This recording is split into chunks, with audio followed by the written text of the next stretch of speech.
So good morning, everyone, and welcome to today's People Puzzles webinar.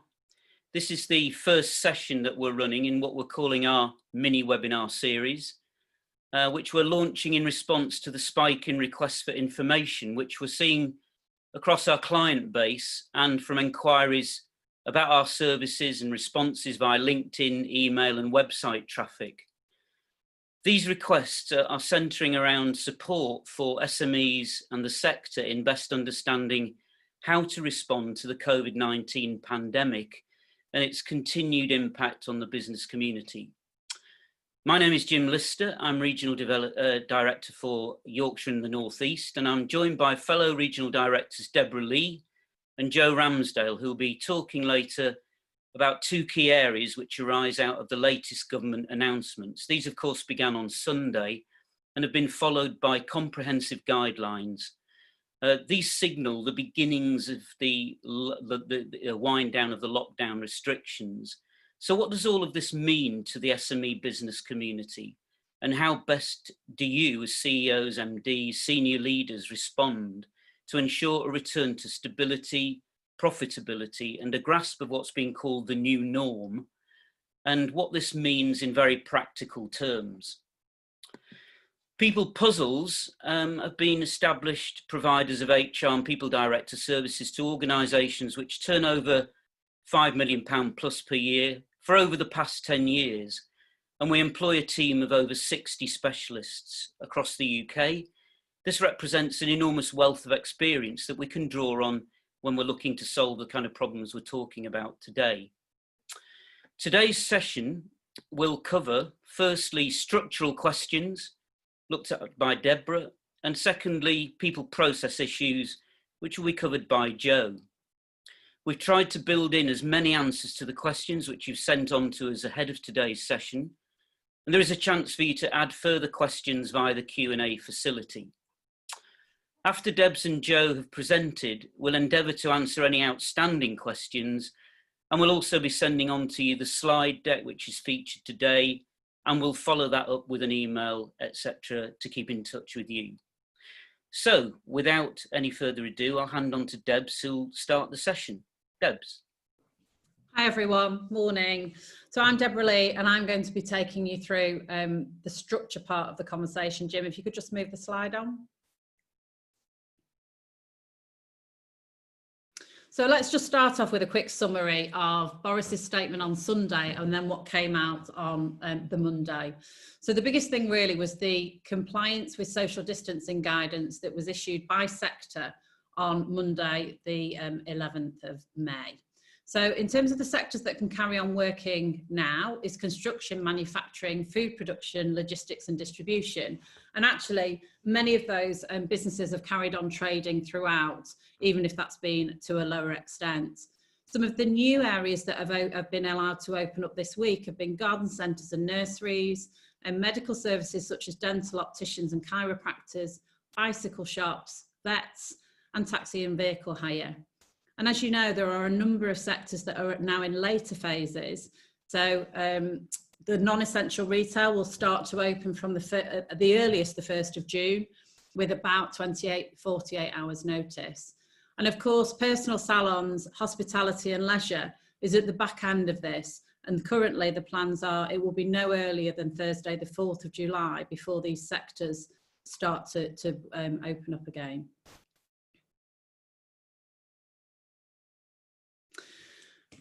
Boris also talked about a phased return to school with a plan to get Year 6 reception and nursery and primary schools back week commencing the 1st of June, and to allow some face-to-face contact for Year 10 and Year 12, which are the years who've got exams in 2021. And there was a statement that ideally they'd like primary school children to be back in school for approximately a month before the end of the summer term.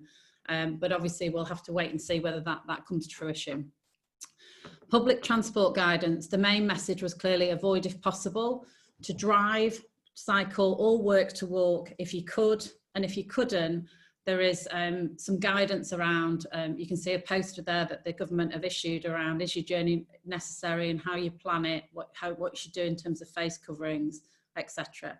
And the reason for the recommendation on face coverings on public transport is because sometimes there is no, you are unable to socially distance. And we'll talk a bit about face coverings later. And then, of course, the big news from Rishi, which came out on Tuesday, was that the furlough scheme was going to be extended to the end of July at 80% as the current scheme is. So that was from the end of June to the end of July. And that the cost of furlough from August to October, the scheme would exist, but the cost would be shared between both the government and the employer. And it will also give employers the ability to bring back employees part-time and use furlough to top up the wages. However, we have no more detail on that at all at the moment. It's been promised by the end of this month. So we'll obviously talk about that once that comes back out. So just to share with you, this is an approach that we use with all of our clients. So when we work with a client, we set a social business strategy in the centre of the plan. And we put around our pinwheel using it. So we're just going to obviously use this model to share with you today some of the things we've been focusing on within the two operational areas of structure and people process.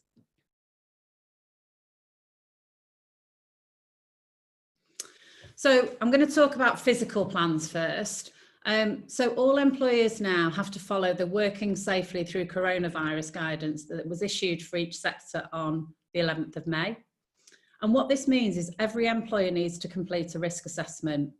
This is required to be a written assessment if you've got 5 or more employees. And the government is actually recommending that the output from your risk assessment is displayed on the website of any business with more than 50 employees. There's also a poster that you can see on the slide that is something that you can actually display once you've done your risk assessment and you believe you're complying with the 5 steps to make sure your workplace is safe. And this is a really good visual tool to share with your employees once you've actually put all of this into action. So let's just cover off some of the things that are in the guidance. So on hygiene, you need to consider things like use of your washrooms and toilets, whether you need any additional hand washing facilities. Sanitizer needs to be available, and you may need to sort out some sanitizer stations for around the workplace. And then have you arranged your additional deep cleaning and actually the frequency of cleaning, particularly in those high touch areas. So all of that should be in your plan. In terms of social distancing, there's quite a list of things to look at. The first thing is really plan to have the minimum number of people that you need to be on site. The first point is, how do you rearrange your workplace to allow the 2-metre social distancing rules? And they're actually suggesting that you use floor tape or paint to actually mark out how people should work and where they should be. It might mean that you might want to change either the layout of the office or the shop floor or the flow so that people come in one way and travel through the workplace in a certain manner. There's also an instruction that we should look to reduce the number of people that every person has contact with. So this is about creating fixed teams or partnering. And the purpose of this is that if there's ever a spike in infection, that number of people that could be affected will be limited. And actually, in the main, people will know who they've been in contact with in order to trace those people. From a physical point of view, things like desk partitions, or if you can actually facilitate people working back to back or side to side rather than face to face. And if you have a canteen or somewhere where people take their breaks, you need to make a decision on, do you shut it and ask people to bring in their own food and drink? Or is it big enough that you're able to still use it, but you might need to limit the number of people that are in there, stagger the breaks, and actually manage the facility so that you don't have too many people in there at once. There's also a recommendation to stagger both start and finish times. 2 reasons for this. One is to, again, minimise the number of people arriving or leaving at the same time.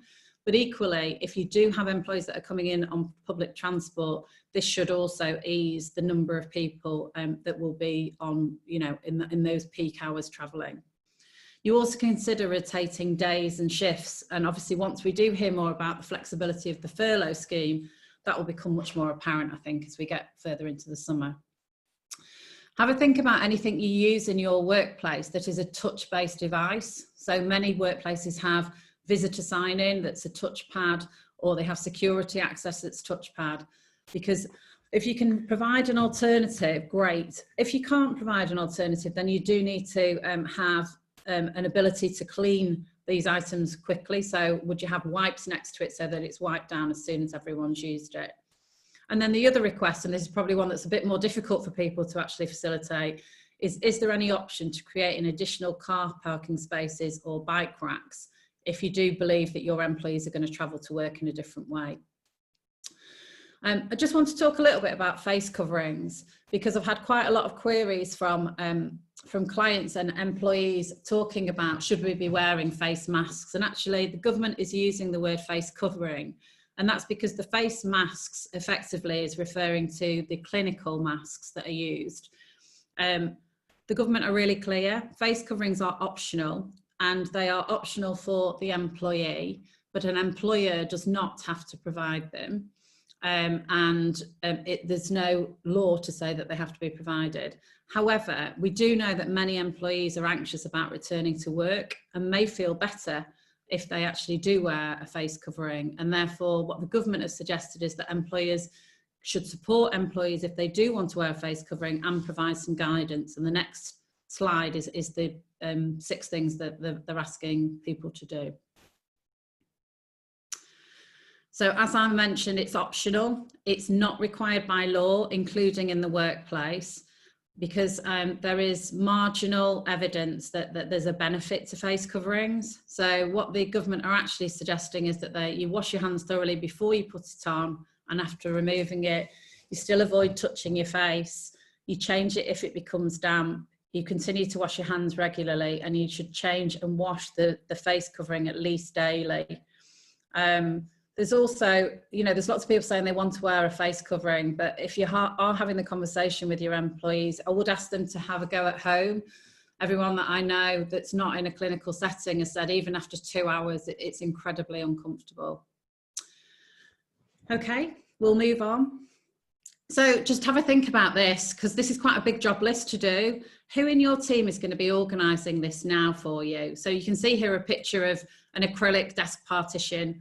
And there's lots of businesses that can provide these support. This one's from Absolute Commercial Interiors, who provided us with some of their visuals. So let's move on to the people. So in terms of structure with the people, the first thing is, obviously the key message was, if you can work from home, to work from home. So therefore, most businesses are going to have a combination of people working both site and from home.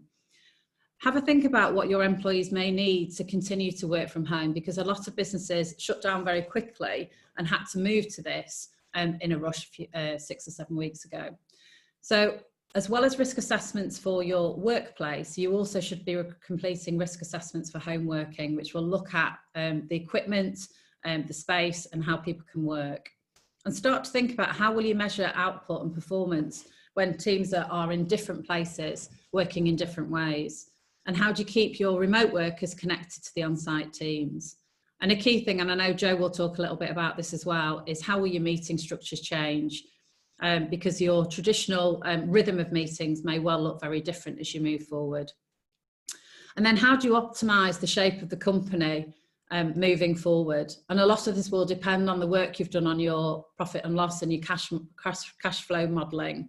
So it may be that you intend to stay the same and use furlough to keep a number of people and phase your return. It may be that actually at this point you do need to restructure, and might be looking to consider downsizing and what that means to the numbers in the workforce, and when you're going to look to do that based on projected income. Or it might be the other way around, and I hope for a lot of businesses on the call it is, that actually you're hoping that as you come out of this, business will resume with a bang, and you may even need to be in recruitment. And particularly for those seasonal businesses who might want to maximise the back end of the summer, then how do you recruit as you come out of this? And the final point is around roles and skills. So we've learned lots of things whilst we've been off, and people who've worked through it have probably changed some of the ways that they work. So looking forward, if you were to draw your structure up in the next 6 to 12 months, what will you need? And will people need some additional skills, and how are you going to facilitate that?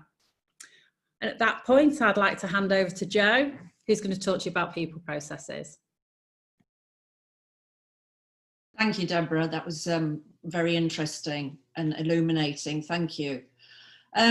So I'm going to talk about people processes, and I think the first thing to say is that I think it's going to be vital to have a reorientation or reinduction process for people who are returning to work, and I'd definitely be encouraging and supporting every manager to have one-to-one return meetings with the team to ensure that the key focus is on health, safety, and obviously the well-being of the staff. You know, we should be working in partnership and collaboration with our teams to ensure that they're set up for success on their return into the workplace. And it's worth bearing in mind that for some people, it may be hard to adjust. I know myself, when you've been on holiday for a couple of weeks, it can be quite difficult to come back into the workplace. And therefore, we need to take that into account when some people may have been off for a number of months before they return. And it may take them some time to settle down, so please do make allowances for this. It's important that we consult our people on health and safety. One of the best reasons for that is that they may have some fantastic ideas that they can share with you on how the workplace can be configured and how they can add value to the new health and safety rules and regulations that you'll need to implement. I think it's important as well to use signs and clear language on the government guidelines. It said, you know, to avoid having to have lots of face-to-face explanations of the new way of working, using visual signage is really helpful. And there is lots out there that you can use in order to put up at various points in your buildings. And you should also share the results of your risk assessment with your employees.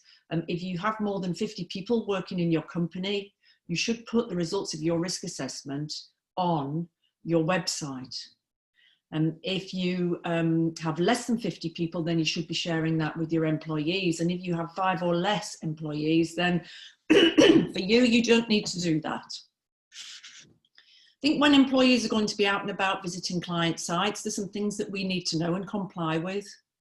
I mean, client sites will clearly be trying to reduce interaction with people who are coming in from other companies, and we'll be doing that as well in our own sites.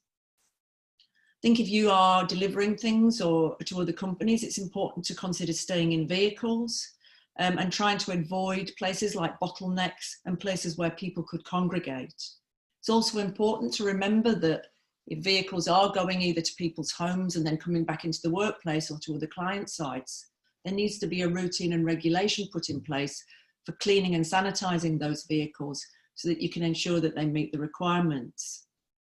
The other thing is that when you go into client sites, perhaps to attend a meeting, meetings are going to be very different. We need to social distance in our meetings, and therefore things like sharing pens, sharing glasses of water, you know, my favorite, the sweets and cakes. Those things might have to change going forward, and we will have to ensure that we're 2 meters apart. And handshakes, do you remember handshakes? Don't think we'll be doing that for quite some time. So our behaviours will be changing a lot, and it'll be quite noticeable for people coming back into the workplace, just how different everything is. So please bear that in mind, that they will need to adjust. In vehicles, you can also obviously reduce the occupancy. And, you know, one of the good guidelines is that if people do have to work together in twos to do their job, and let's be honest, there's lots of jobs where people do have to work in 2s or 3s, then a good idea is to ensure that the same people stay together in those 2s or 3s for the duration, so that you're not exposing people to lots of different working partners until things clearly improve as we go forward.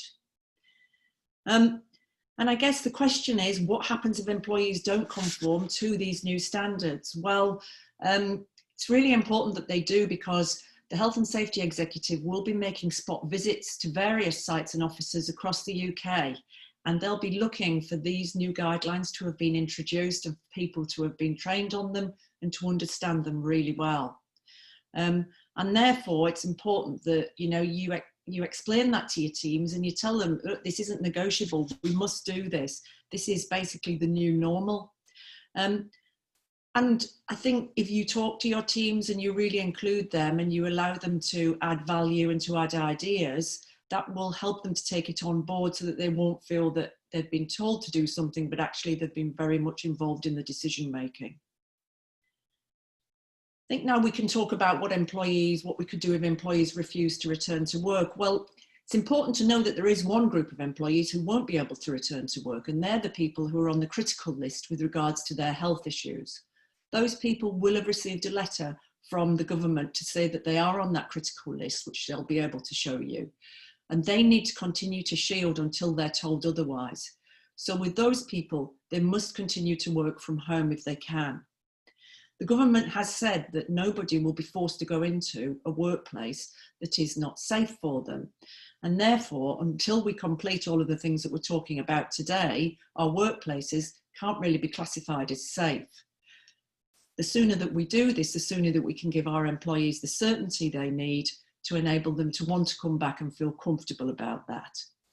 And actually working from home, it's great, it provides flexibility. And I think if you're in a situation where you've had many employees working from home and it's really benefiting you, then why not continue with that? I think if they're managed correctly, it could be a really positive addition to your workforce planning.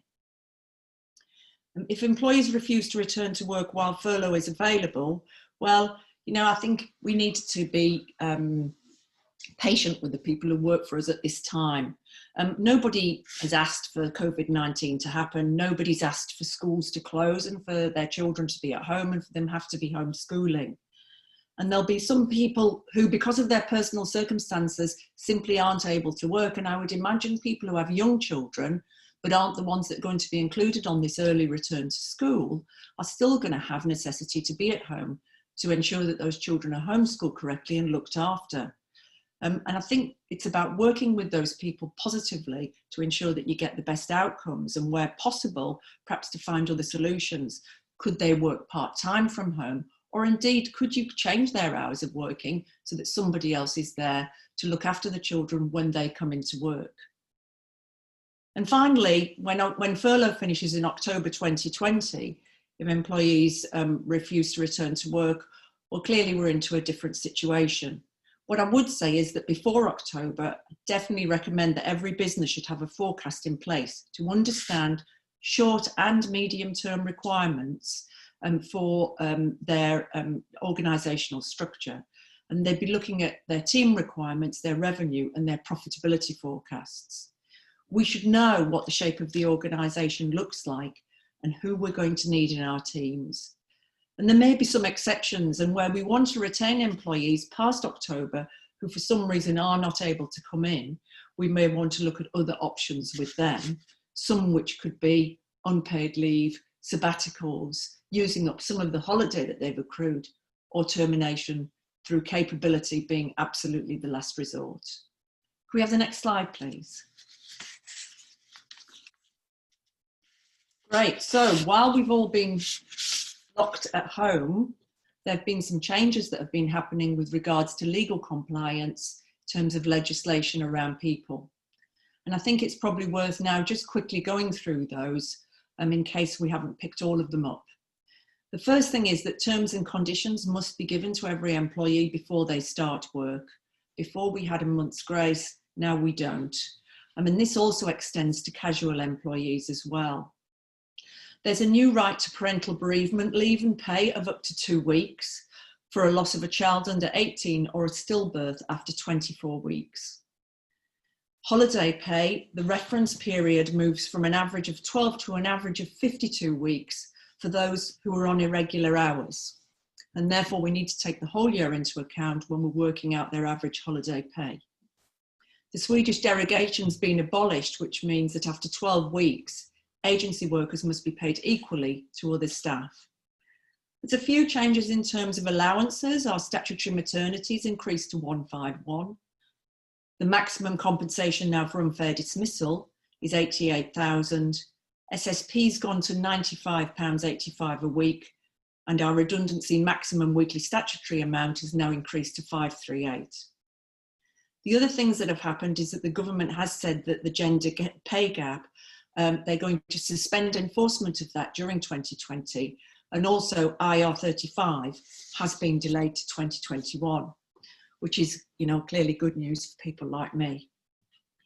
And then when handling people who are coming back to work, I suppose the last thing to say is that it's really important that we do not discriminate when we're dealing with this, and that we don't discriminate on people's protected characteristics. And some examples, just a few examples to give you now of that, could be expectant mothers. Expectant mothers do not need to come back into the workplace unless you can prove that it's safe and that social distancing is in place and all of the regulations are adhered to. There may be some changes you need to make around disabled workers and certainly those with religious commitments. And I think it's important about thinking in advance whether you need to put in place any particular measures or adjustments. At the end of the day, what matters is that we treat people fairly in the workplace and equally. Okay, Jo and Debs, thank you very much indeed for that. And hopefully you're feeling better informed from that input and more aware of your responsibilities and how best to ensure that you're COVID compliant as best as you possibly can be at this stage. So a couple of questions come in, and I think it's probably worth just revisiting that one which is recurring quite a lot, Debs and Jo, which is this issue of, you know, if some of your team are refusing to come back, maybe from furlough, where others are coming back, but there's a group not doing, how best to handle that? Just for a couple of minutes, I think it's a question that's come back up on the chat. Yeah, that's a really interesting question, actually, Jim. And quite a lot of people are mentioning that to me because people are really worried about using public transport. Are you finding that, Debs? Yeah, and there's lots of different reasons. So I think in that example, you can have 4 people all refusing to come back, but each of them have got their own individual reason for that. And I think where it's tricky is you can't give one blanket answer for this. It is about understanding both the individual, what's affecting them and their workplace, and actually putting all of those factors together before you can give true advice on how to deal with them. Because some people, it is a genuine reason, and for other people, it is about reassurance. And I think often showing what you've done very practically and visually to help people feel safe. Yeah, I agree with that. I think that the more that we can share with people, you know, some best methods and best practices on how to ensure their own safety, the better. And you know, this is a slow change, and it's about people getting used to it. And I think once people can see their colleagues coming back into the workplace and that actually things are running smoothly and people are reacting positively to the new working environment, then those people who might have been more reticent to come in will think, well, actually, I'm going to give it a go. I agree. And I think if you keep talking to your employees now about what you're doing and why, because actually there's some guidance that says if you're not happy with your workplace, then obviously you can go to the health and safety executive. But actually as an employer, you want to understand those concerns and address them. So just keep telling people and ask them what they are expecting and what their fears are, and then you can work around how to allay those fears. Great. Okay. Well, thanks very much for that, Jo and Debs. It's going to be one that keeps coming back, I sense, you know, so thanks ever so much for your input today, both of you. And we hope that you've enjoyed this session. We're about to wind down now, having completed it. And what I'd like to say is that this is the first of a number of a series that we're running. We'll be here the same time next week, and we'll be looking at this next question really around you know, what we do in terms of employee engagement. But before we go, Jo, you just wanted to say something, didn't you, about a watch out really for people on the call today? Yes, I've been talking to lots of business owners over the last number of weeks, and one of the things that's becoming quite clear to me is that many of them are taking up responsibility for becoming the director of COVID in terms of the changes to their organisations as things move so quickly at the moment. And I suppose that my best advice would be, please do not think that it's your sole responsibility to manage all of this. What I would hope business owners would be doing, and CEOs and MDs, is nominating somebody within their organisation who has the skills and abilities to be able to see this through as a really critical project to the business. And if for any reason you do not have somebody available who can do that for you, then People Puzzles does have 60 amazing HR people directors who will be able to come in and support you with that process. Okay, Jo, thanks very much for that. we hope you've enjoyed the session once again. Look forward to seeing you next week, and cheerio for now. Stay safe. Thank you.